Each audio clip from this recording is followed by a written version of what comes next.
এবার আলিপুরদুয়ার শহরে master plan জমা জলের সমস্যা মেটাতে উদ্যোগী সেচ দফতর। শহরের দুই প্রান্তের জন্য তৈরি হচ্ছে আলাদা আলাদা মাস্টার প্ল্যান। রবিবার এলাকা ঘুরে দেখেন সেচ দফতরের ইঞ্জিনিয়াররা।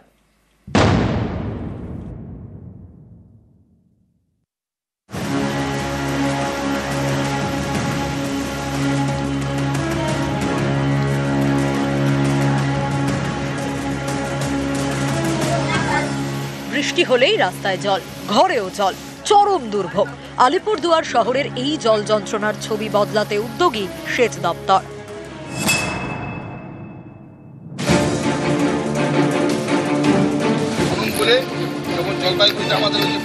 আলিপুরদুয়ার শহরে জমা জলে দুর্ভোগ মেটাতে মাস্টার প্ল্যান তৈরি করছে সেচ দপ্তর।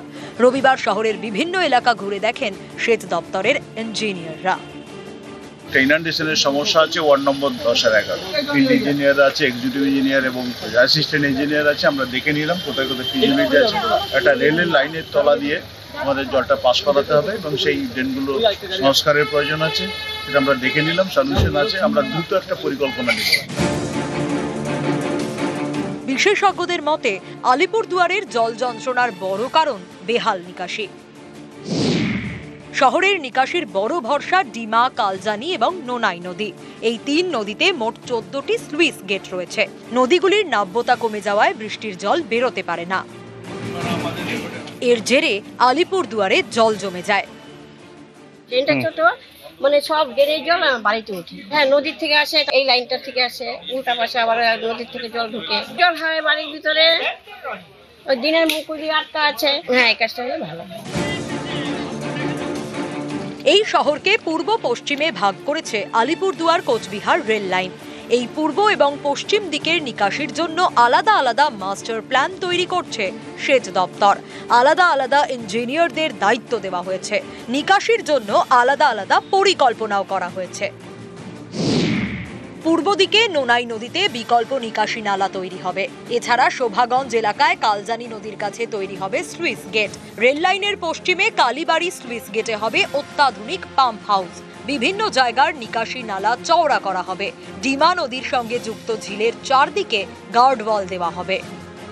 আমাদের যে জলগুলো ন্যাচারাল ওয়েতে শোভাগঞ্জ বাস টার্মিনাসের পাশ দিয়ে স্লুইস গেট দিয়ে কালজানি নদীতে পড়ার কথা, সেখানেও একটা অবস্ট্রাকশন দীর্ঘদিন থেকে হচ্ছে। পাশে নোনাই নদী আছে, সেই নোনাই নদীতে শহরের একটা বিরাট অংশের জল যদি সঠিকভাবে নিয়ে আসা যায়, তাহলে আলিপুরদুয়ার শহরের 5 নম্বর ওয়ার্ড, আলিপুরদুয়ার শহরের 14 নম্বর ওয়ার্ড, 20 নম্বর ওয়ার্ড, 17 নম্বর ওয়ার্ডের একাংশ খুব উপকৃত হবে।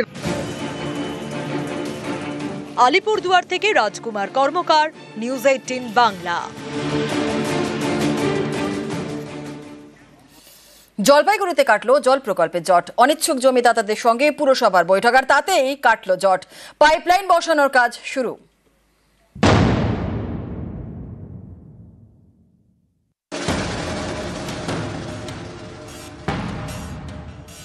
জলপাইগুড়ি পুরসভার উত্তর সুকান্তনগর।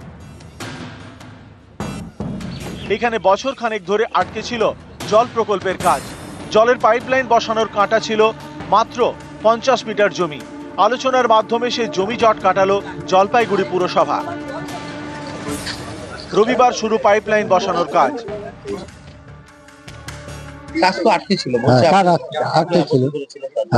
আমার ভাগনাগুলো না করছিল না, আমি বলেছি যে আমার বাবার সম্পত্তি আমি দিয়ে দিই। আপনি যে রাজি হয়ে হ্যাঁ, রাজি হয়ে সবাই জল পায়, সবাই পায়, যাতে জল থেকে কেউ বঞ্চিত না হয়। জলপাইগুড়ির বিবেকানন্দ পল্লীর পাশ দিয়ে বয়ে গিয়েছে তিস্তা। নদীর জল ফিল্টার করে বাড়ি বাড়ি পৌঁছে দিতে 2017 সাল থেকে কাজ শুরু করে পুরসভা। জলপাইগুড়ি শহর এবং তিস্তা পাড়ের প্রায় 3 লক্ষ বাসিন্দা এই জল পাবেন। জলপাইগুড়ি শহরের বালাপাড়ার জলের প্লান্ট তৈরি করা হয়। কাঁটা হয়ে দাঁড়ায় জলের প্লান্টের সামনের মাত্র 50 মিটার জমি। 50 মিটার জমিতে পাইপলাইন বসানোর কাজ বাকি ছিল। পুরসভার দাবি, শরিকি বিবাদের জেরে জমি দিতে রাজি হয়নি 8টি পরিবার, তাই এতদিন কাজ শেষ করা যায়নি। শনিবার এবং রবিবার অনিচ্ছুক জমি মালিকদের নিয়ে আলোচনায় বসে পুরসভা। সেই আলোচনাতেই জট কেটেছে। জল প্রকল্পের কাজে জমি দিতে 8টি পরিবার রাজি, তাই রবিবারই কাজ শুরু। প্রায় 7.5 কিলোমিটার এক্সট্রা পাইপলাইন গ্রামবাসীর জন্য নিয়েছে। এই জলটা কিন্তু আর্সেনিক মুক্ত, আয়রন মুক্ত, ভাইরাস মুক্ত, ব্যাকটেরিয়া মুক্ত। দু একজনের বাধা ছিল, আমি বললাম কোনো যদি আপত্তি থাকে আসুন পৌরসভায় কথা হবে, কিন্তু 3 লাখ মানুষ যার দ্বারা উপকৃত হবে তার কাজ কখনো আটকাতে হবে না। জলপাইগুড়ি থেকে শান্তনু কর, নিউজ 18 বাংলা। ভারতের প্রথম বিধবা বিবাহ উত্তর কলকাতার কৈলাসবোস স্ট্রিটের বাড়িতে। ঐতিহাসিক এই বাড়িকে হেরিটেজ হিসেবে ঘোষণা করতে চায় কলকাতা পুরসভা। সেই মতো প্রস্তাব গিয়েছে হেরিটেজ কনভারসেশন কমিটিতে।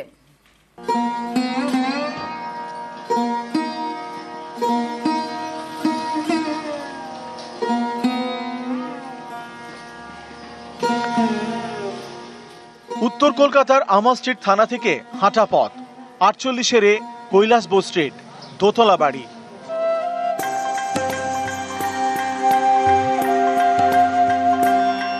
এই বাড়িতেই দেশের প্রথম বিধবা বিবাহ দিয়েছিলেন ঈশ্বরচন্দ্র বিদ্যাসাগর।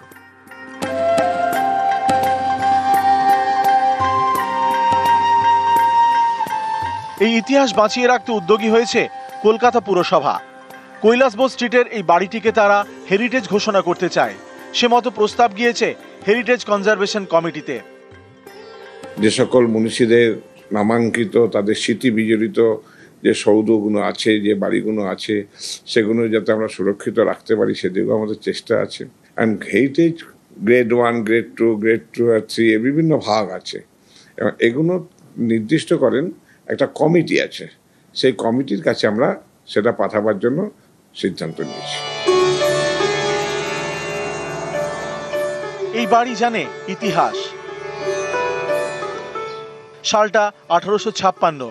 সে বছর বিধবা বিবাহ আইন চালু হয়। ঈশ্বরচন্দ্র বিদ্যাসাগরের অক্লান্ত প্রচেষ্টায় তৈরি হয় এই আইন।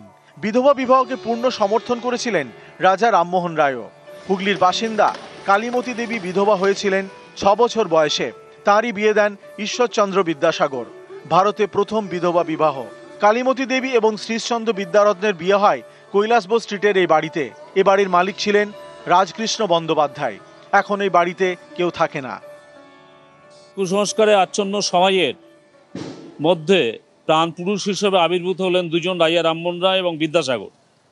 বিদ্যাসাগর নিজে বলেছিলেন যে আমার জীবনের একটি প্রধান সৎকর্ম হলো বিধবা বিবাহ প্রবর্তন। ঐতিহাসিক ঘটনা বলা যেতে পারে। এইটা কলকাতা কর্পোরেশন হেরিটেজ আখ্যায়িত করেছেন এবং এটা সংরক্ষণের জন্য করেছেন। এটা সাধুবাদ জানাই। এটা তো আমাদের খুবই গর্বের বিষয়। এটা হেরিটেজ করলে তো সাধারণ বাঙালিতে ইতিহাস সম্বন্ধে সকলে জানতে পারবে। এই